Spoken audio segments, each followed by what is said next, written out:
As we started out to develop Rico for the second time, we wanted to keep the over-the-top style moves that we already had in the first game. It's a bit crazy, it's a bit unrealistic, but it's really fun and it looks very cool.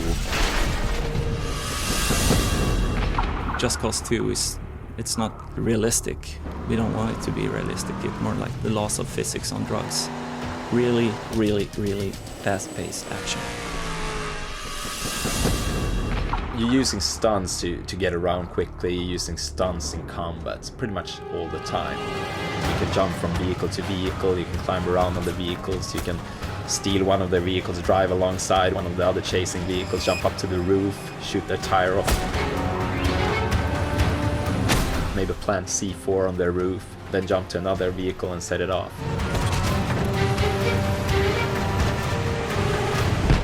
And it's integrated with the combat system, so while you're climbing around on the vehicles, you can at the same time fire your weapons at your enemies. And of course you can use more creative ways as well. You can use a grappling hook, maybe tethering one of the guards inside the vehicle to its own vehicle, and so it gets dragged along behind the vehicle. What happens if you tether the car to one of the statues that you pass along the way? I'm losing control! They've got me!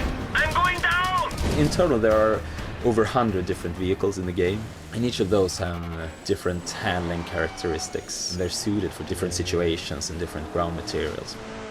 Let's say you're driving a sports car, that's not going to be good for crossing the desert, or it's not going to be easy to drive if you end up off-road. So if you want to cross the desert, you probably want an off-road vehicle.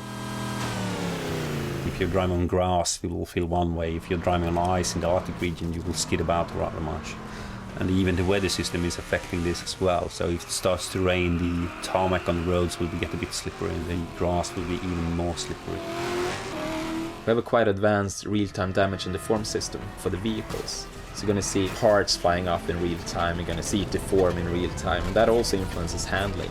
If you damage the engine, it's going to start to sound weird and go slower. You can of course blow tires, and that's going to make it difficult to control.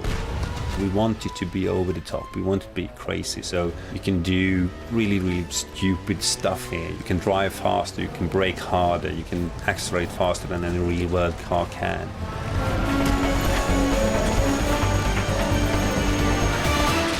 You know, Rico is a stunt junkie. That's what he does, and that's what he does best.